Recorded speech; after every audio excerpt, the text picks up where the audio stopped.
Captain Zara Wolfe gazed at the massive space station through the viewport of her ship, the UES Valiant. The Galactic Council headquarters glittered against the blackness of space, its spiraling arms stretching outward like a giant metal flower. Zara straightened her dark blue uniform and touched the silver commander's pin on her collar. "First time at Council Station always leaves an impression," said Alan Murphy, her first officer. He stood tall beside her, his red hair neatly trimmed, according to military regulations. "It's designed to intimidate," Zara replied.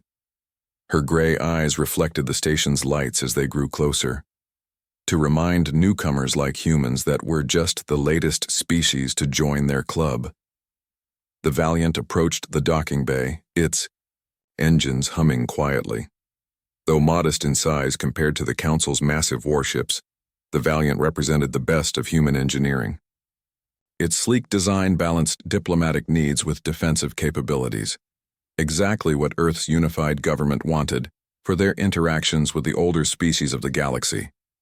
"Captain, incoming transmission from Council Control," called William Parker from the communications station.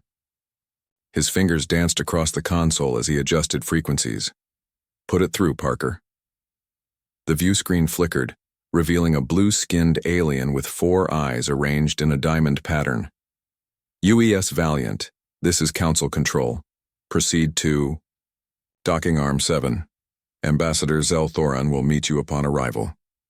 Acknowledged Council Control. "Proceeding to Docking Arm 7, Zara responded, keeping her voice neutral and professional. As the transmission ended, Zara turned to her bridge crew. Each member represented the best Earth had to offer. Samantha Collins, chief engineer, monitored the ship's systems with focused attention, her dark skin contrasting with the bright blue glow of her console. Daniel Harrison, head of security, stood by the tactical station, his broad shoulders tense, as he scanned for potential threats. Olivia Reeves, the ship's doctor, had joined them on the bridge for their arrival, her curious eyes taking in everything. "Remember, everyone? We're here as Earth's representatives," Zara said. "The Council has accepted humans into their community, but we're still proving ourselves. The mission to the border systems is a test of our capabilities." "And our obedience," muttered Harrison. Zara gave him a sharp look but didn't contradict him. After 20 years in Earth Space Force, she understood politics well enough. The Council, dominated by species who had traveled the stars for thousands of years, viewed humans as impulsive children. This peacekeeping mission was indeed a test, one she intended to pass. The Valiant docked smoothly with the station.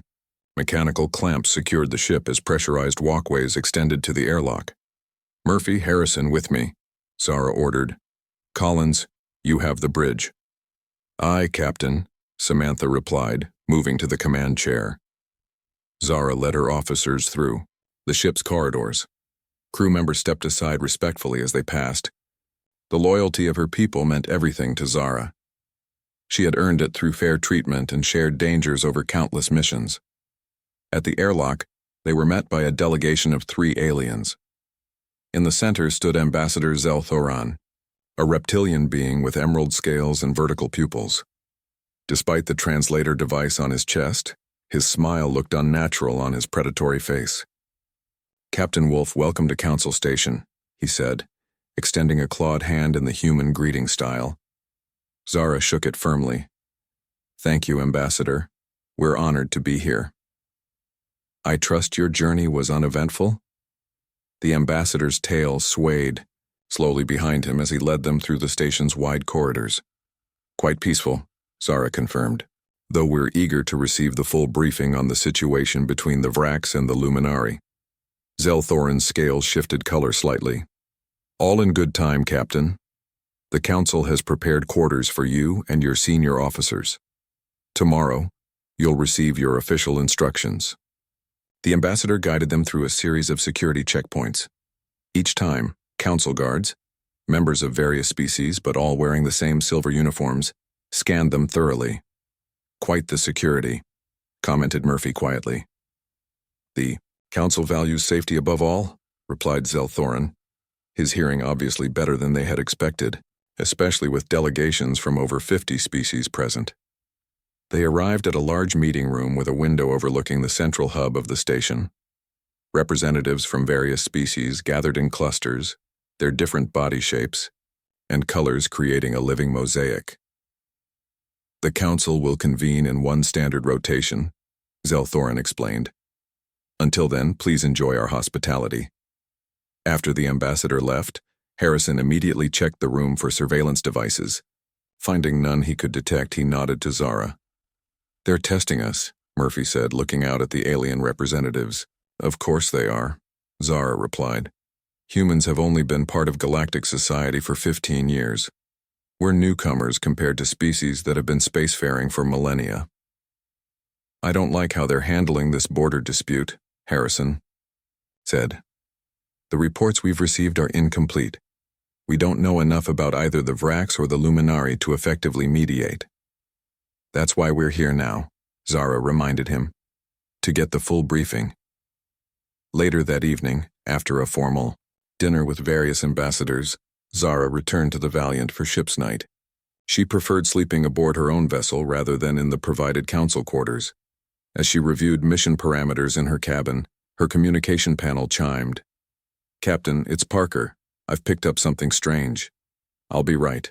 There, she responded, immediately alert. On the bridge, Parker sat hunched over his console, earpiece in place. What have you found? Zara asked. During routine scans of nearby transmissions, I detected an encrypted channel, he explained. It's using a frequency normally reserved for Council military communications, but it doesn't match their standard patterns. Can you decode it? Parker shook his head. Not completely, but I captured fragments. He pressed a button and broken audio played through the speakers. A human vessel, expendable if necessary, greater concerns than diplomatic. Project sundering must proceed. The transmission ended abruptly. That's all I could salvage, Parker said. Zara's expression remained calm, but her mind raced.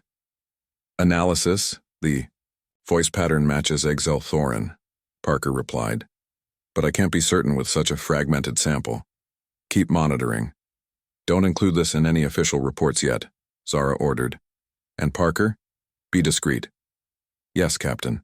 As Zara returned to her quarters, the unease she had felt since receiving this assignment grew stronger. 20 years serving Earth, following orders, believing in the system. But now, something felt wrong. She looked at the photograph on her desk. Her crew gathered around her after their first successful mission. Loyal faces, trusting her to lead them wisely. Zara ran her finger along the frame. I'll keep you safe, she whispered to the silent image. But as the Valiant drifted in, the shadow of the council station, Zara Wolfe wondered if her loyalty might soon be tested in ways she never imagined. The UES Valiant moved slowly between the two alien fleets. On the left, the insect-like ships of the Vrax Collective formed a perfect geometric pattern, their hulls covered in what looked like metal plates overlapping like exoskeletons. On the right, the crystalline vessels of the Luminari pulsed with internal light, each one unique in shape yet clearly part of the same force. Captain Zara Wolfe stood on the bridge, hands clasped behind her back. 3 days had passed since the council meeting where they received their orders. Maintain peace in this disputed system until negotiators arrived. They're watching us, said First Officer Murphy, standing beside her. Both sides have weapons, locked on each other, but their sensors keep sweeping our ship. Zara nodded. We're the newcomers. Neither trusts us yet. Or they're waiting to see whose side we take, Murphy suggested. The truth was more complicated. The council had given Zara very specific instructions. Ensure neither side claimed the small moon orbiting the system's third planet. The moon was supposedly sacred to both species, though the council records provided little explanation why. Captain, called Samantha Collins from the engineering station. Can I speak with you privately? Zara raised an eyebrow but nodded. Murphy, you have the bridge. In her ready room, Zara found Collins already pulling up sensor data on the wall screen. What am I looking at, Sam? Zara asked. Energy readings from that moon everyone's fighting over, Collins replied, tucking a strand of dark hair behind her ear. I've been running passive scans since we arrived. There's something not right about that rock. The screen showed wavy lines and numbers that meant little to Zara's untrained eye. Explain. These patterns here. Collins pointed to a repeating set of energy spikes. They're too regular for natural formations. And look at this radiation signature. It matches nothing in our database. Artificial, then, Zara said, frowning. Something built. Something old, Collins corrected. The energy patterns are degrading in a way that suggests it's been there for thousands of years, but it's still active. Zara's mind went back to the fragmented transmission Parker had intercepted. Project Sundering. Could this be related? Keep monitoring, but discreetly, Zara ordered. Don't let the Council liaison know what you found. Collins looked troubled. Captain, these readings, whatever is down there could be a weapon system.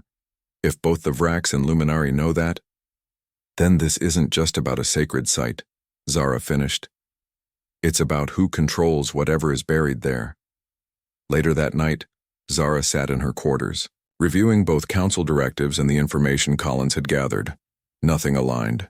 The Council claimed the moon was simply a cultural heritage site. Collins's data suggested something far more dangerous. Her door chimed. Enter, she called. Security. Chief Daniel Harrison stepped inside, his face grim. Captain, Parker found something. He asked me to bring you to communications immediately. In the communications room, Parker sat hunched over his console, looking pale. I cracked more of that encrypted Council transmission, he said without preamble. Listen. He played the audio file. The human vessel will maintain position exactly as instructed. If Captain Wolfe shows any signs of investigating the archway, she is to be diverted immediately. The Valiant is expendable if necessary. The Council has greater concerns than diplomatic incidents with Earth. Project Sundering must proceed according to schedule. Silence fell over the room as the recording ended. The archway, Zara repeated. Is that what's on the moon? I think so, Parker said. And there's more. I found references to similar situations in other systems. Always a human ship sent to. Peacekeeping missions, always in areas with these unusual energy readings. Harrison leaned forward. What happened to those ships? Parker's eyes met Zara's. 3 suffered catastrophic accidents. The others were reassigned after their captains reported health issues requiring immediate return to Earth space. Zara felt cold anger settling in her stomach. They're using us as unknowing guards while they prepare to do something with this archway. And they don't care if we survive the process. What do we do? Harrison asked. Council directives prohibit us from approaching the moon. Zara thought for a moment. We need to know what we're dealing with. Daniel, prepare a stealth shuttle, minimal crew, passive sensors only. That's directly against orders, Harrison said, though his tone was not disapproving. I'm aware, Zara replied, but I won't keep my crew in the dark about threats to their lives. We need information, not blind obedience. The next morning, Zara called a meeting with her senior officers. Medical Officer Reeves and Chief Engineer. Collins joined Harrison, Murphy, and Parker in the secure conference room. I'm authorizing a covert mission to the moon's surface, Zara announced without preamble. Harrison will lead a 3-person team. The official log will show a routine maintenance check of our long-range sensors. Murphy frowned.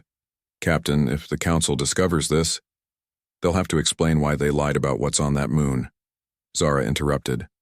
I've been loyal to Earth and its directives my entire career.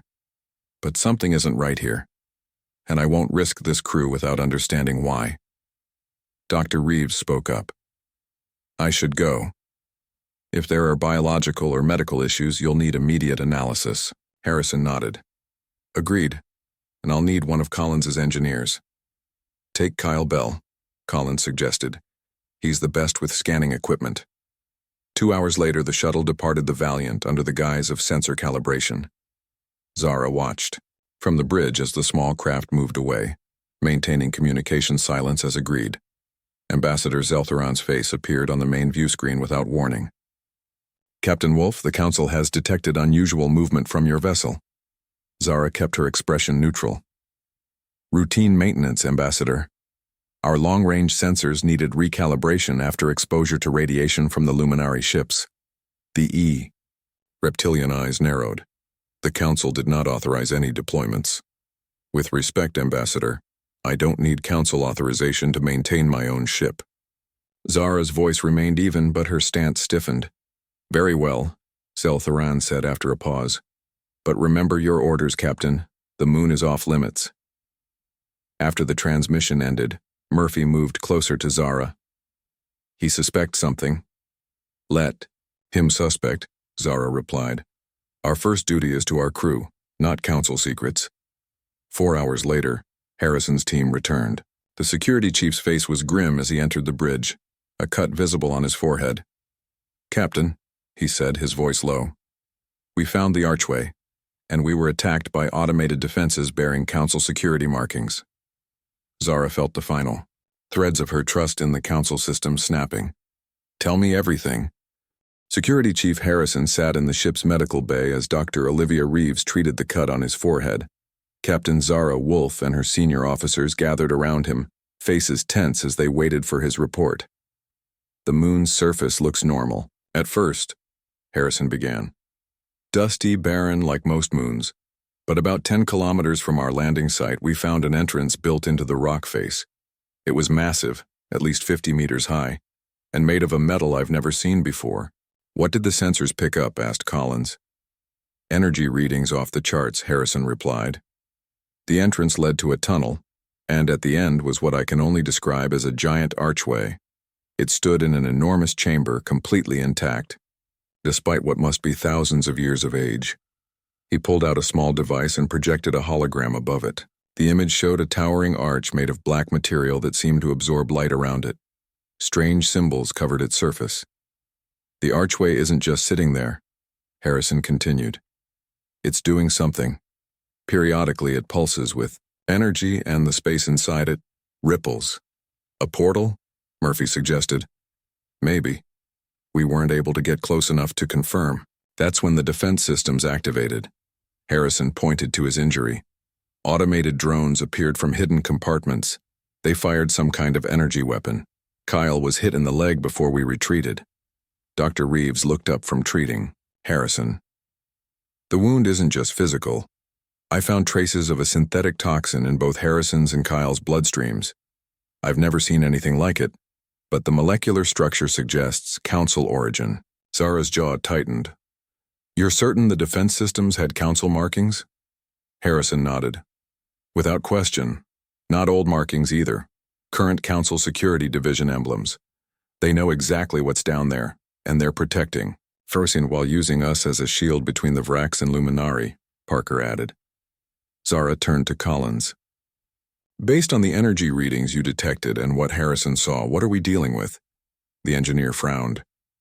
If I had to guess, some kind of ancient technology capable of affecting space-time. The radiation signatures suggest it could potentially generate enough power to destabilize a star system. A heavy silence fell over the room. We need to report this to Earth Command, Murphy finally said. Zara nodded. Parker, prepare an encrypted transmission. Full details including Harrison's footage and Collins' analysis. The Council monitors all transmissions, Parker warned. Then be creative, Zara replied. Embed the data in what looks like routine reports, multiple packets, different encryption for each. As her officers left to carry out their tasks, Zara remained in the medical bay. Doctor, how is Engineer Bell? Stable, Reeves said. But I'm concerned about the toxin.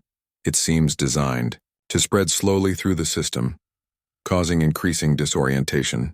If I hadn't isolated it quickly.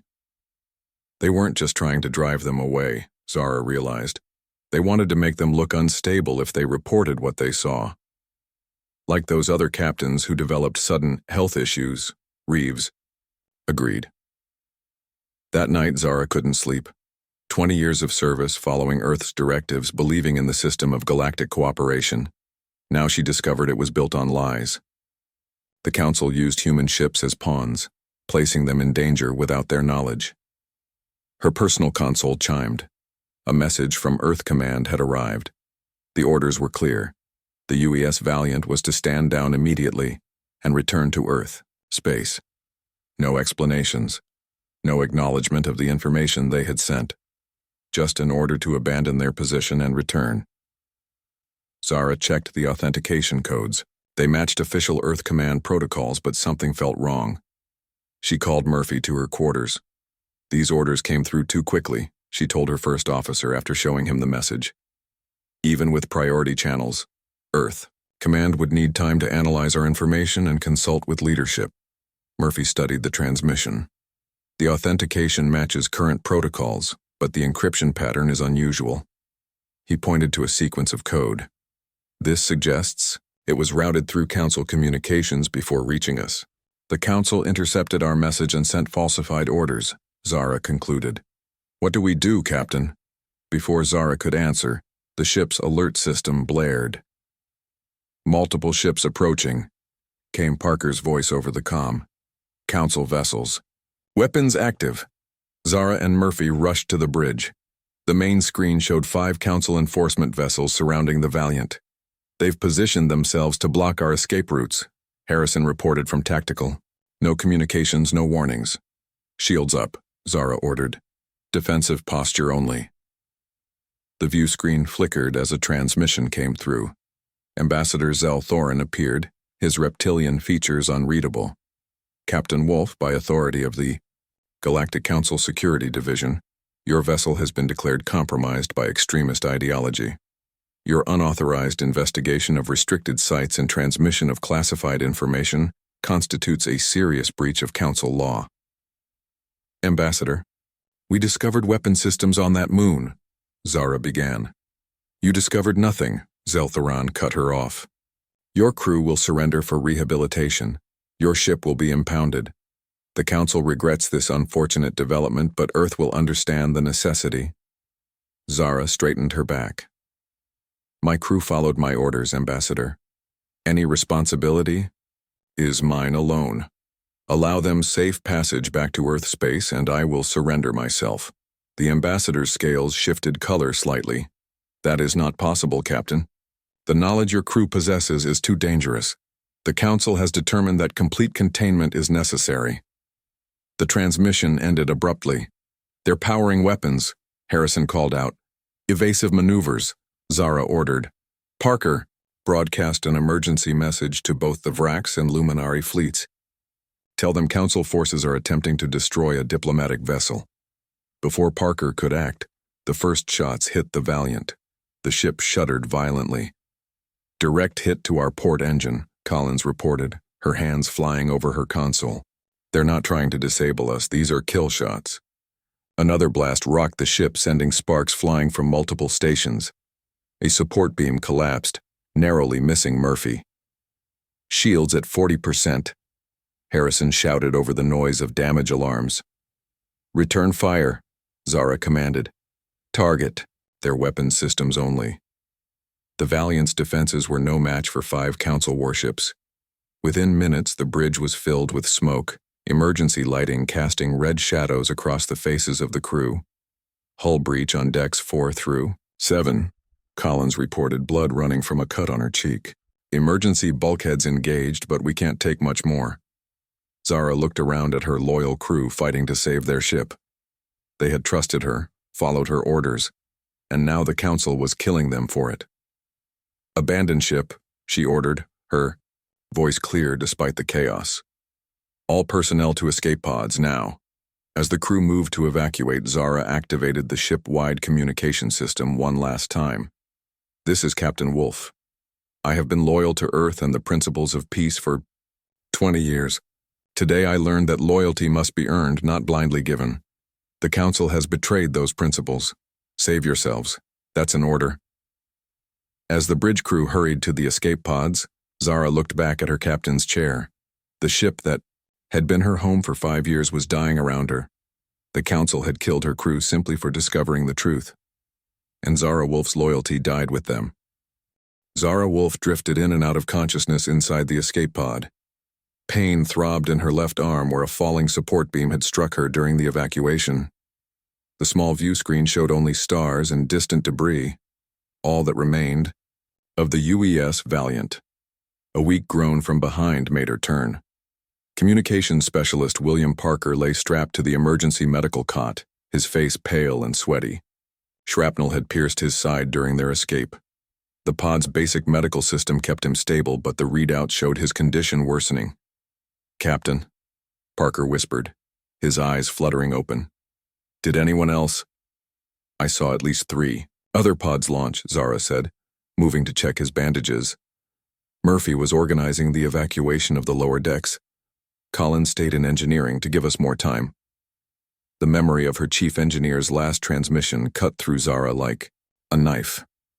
"I can keep the shields up for another 3 minutes, Captain. That should be enough time for the pods in sectors 3 and 4. It's been an honor." A sudden alarm from the pod's sensors jolted Zara back to the present. Council ships were moving through the debris field, scanning methodically. "They're hunting for survivors," she said grimly. Parker tried to sit up but fell back with a grunt of pain. "The transmission I intercepted, I need to tell you." "Save your strength," Zara urged. "No time," Parker insisted. His hands shook as he pulled a small data chip from his uniform pocket. "While you were ordering the evacuation, I finished decrypting the full transmission. It's all here. Operation Containment." Zara took the chip. "What is Operation Containment?" "Oh, Council planned to limit human expansion," Parker explained, his breathing labored. "They've been orchestrating conflicts that require human intervention, then eliminating those human forces as regrettable casualties. The Valiant isn't the first. The ultimate goal," he coughed, wincing in pain, "is placing Earth under protective oversight." Cold anger filled Zara, not just her ship but others too. How many loyal captains and crews had died thinking they were serving peace? The pod's sensors beeped again. A council ship was approaching their position. With the pod's minimal propulsion, they couldn't outrun it. "Can we mask our life signs?" Zara asked. Parker shook his head weakly. "Not for long. The pod's systems weren't designed for stealth." Zara looked around the cramped space, searching for options. Her gaze landed on the emergency beacon, designed to broadcast their location to friendly ships. "If I modify the beacon to emit radiation similar to engine core fragments," she muttered, pulling open an access panel. Working quickly, Zara rewired the beacon. Physics hadn't been her strongest subject at the academy, but 5 years with Samantha Collins had taught her a few tricks.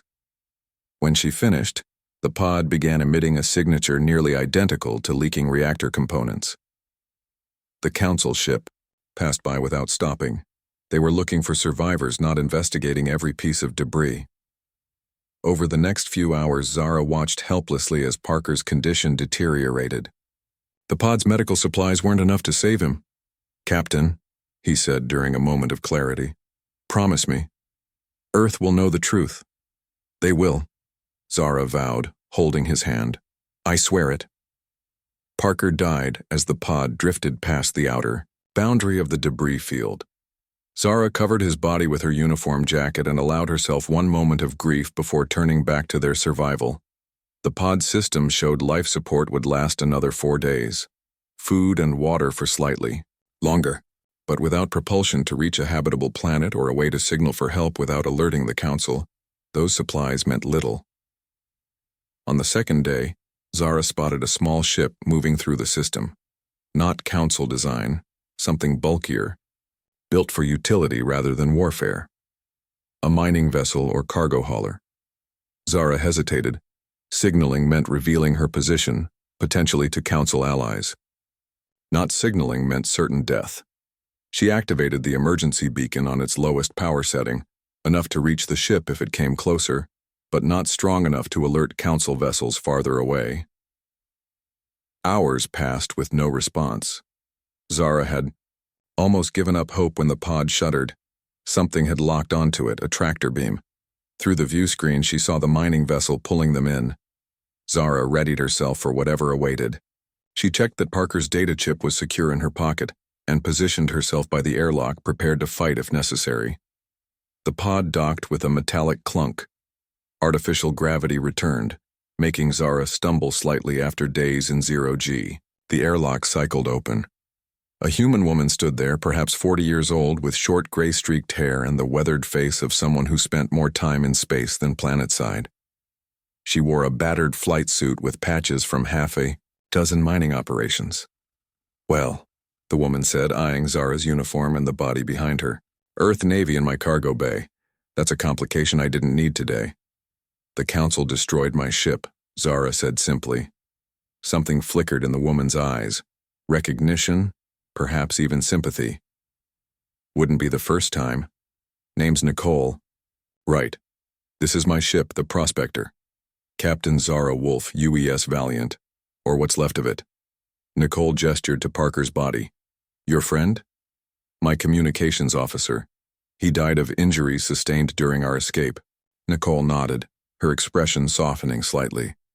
"Let's get him taken care of properly, then we'll talk."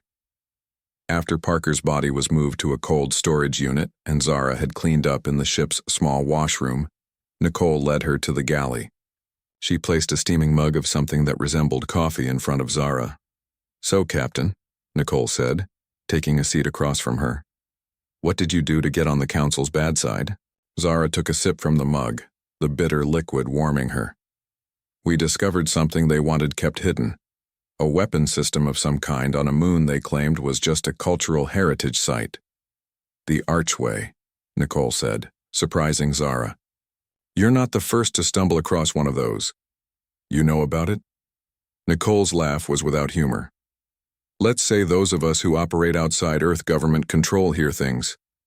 The independent colonies have been watching the Council for years." "Independent colonies?" Zara questioned. Throughout her career, she'd heard the term used to describe human settlements that rejected Earth authority, often dismissed as troublemakers or rebels. "Not what your Earth Navy briefings told you, I'm sure," Nicole said. "We're just humans who prefer self-governance to Earth's deals with the Council." Zara pulled out Parker's data chip. "My officer decrypted Council communications before he died, something called Operation Containment." Nicole's eyes widened. "That's significant. If you have proof of Council operations against human ships..." "I do," Zara confirmed. "And I intend to make sure Earth learns what happened to the Valiant and her crew." For the first time, Nicole smiled. "Then it seems we're heading to Nexus Station." She stood up. "Rest, Captain Wolfe. You're going to need your strength for what comes next." As Nicole left the galley, Zara stared at the data chip in her hand. Her ship destroyed. Her crew dead or scattered. Everything she had believed in revealed as lies.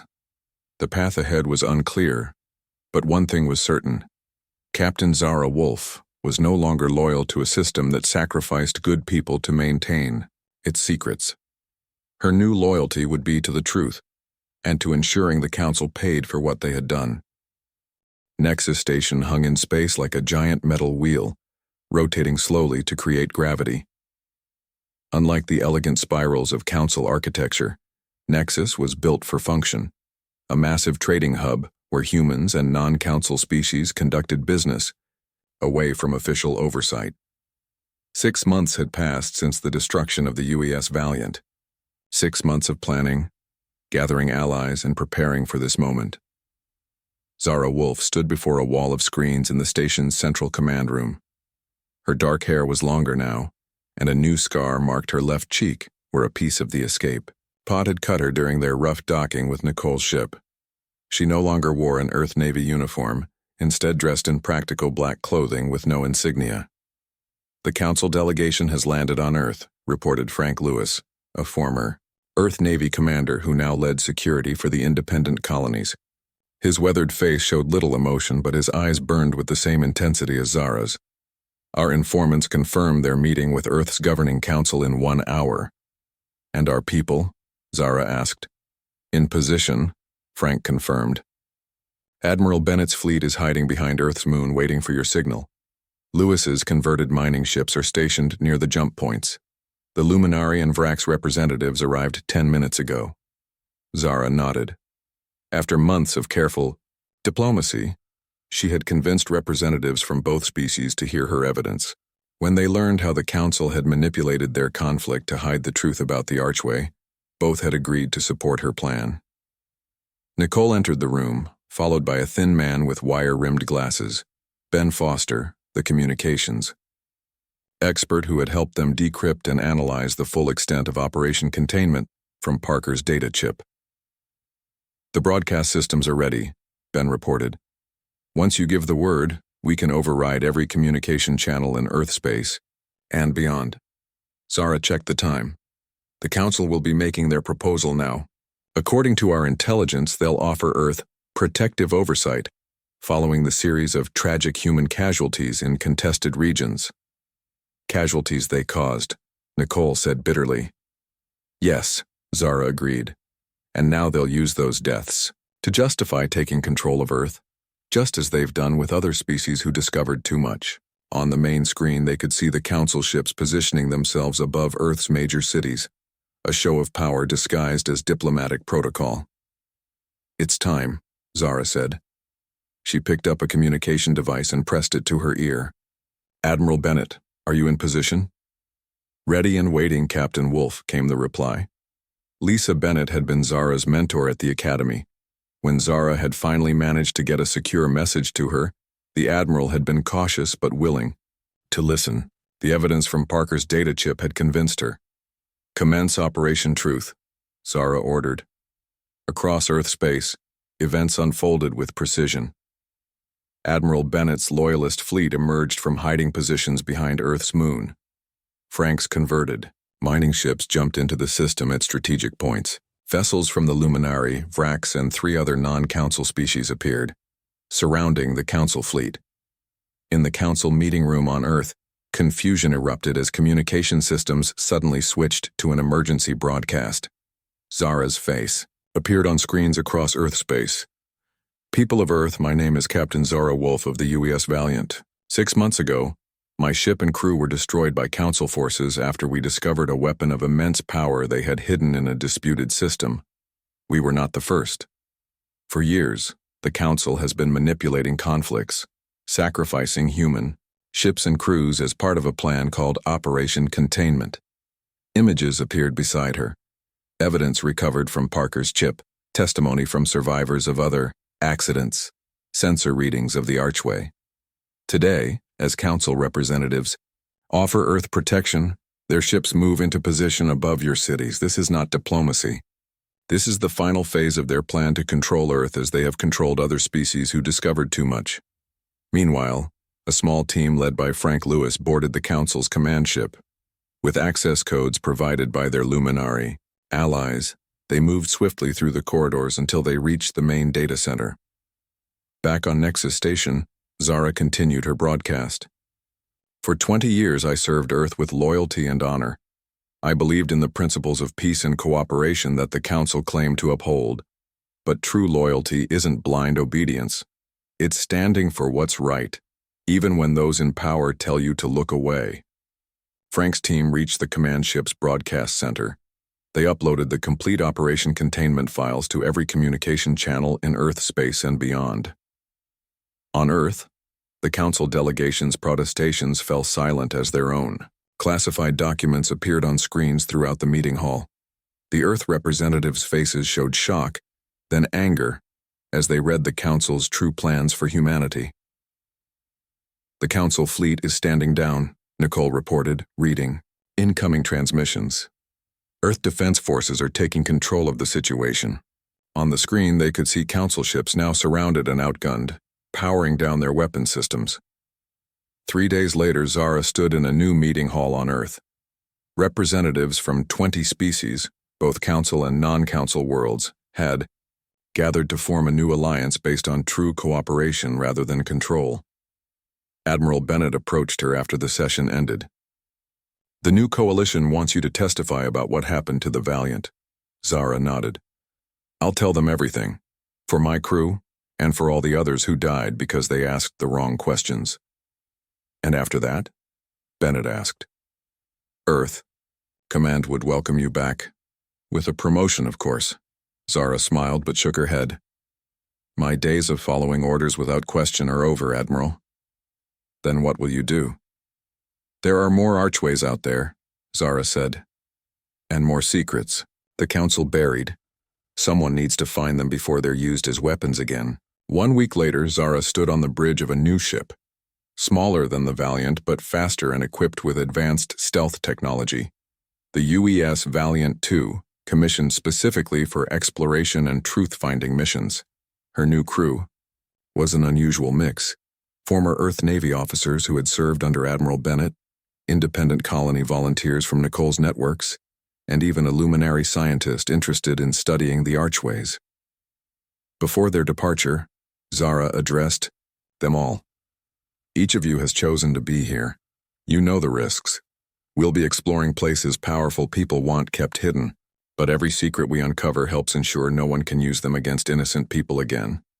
She looked out at the faces before her, humans and non-humans united by a common purpose. I can't promise safety or easy answers.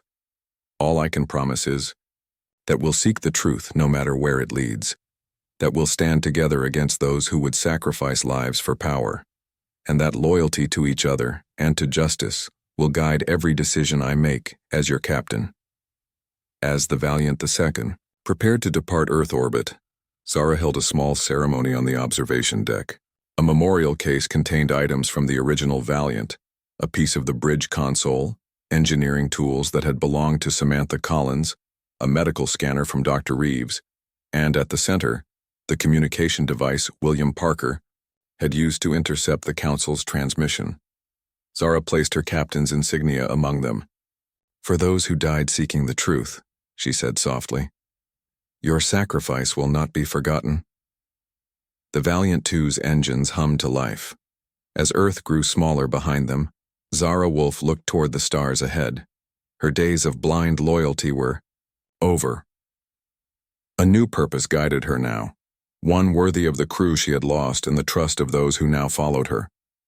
The hunt for truth had just begun.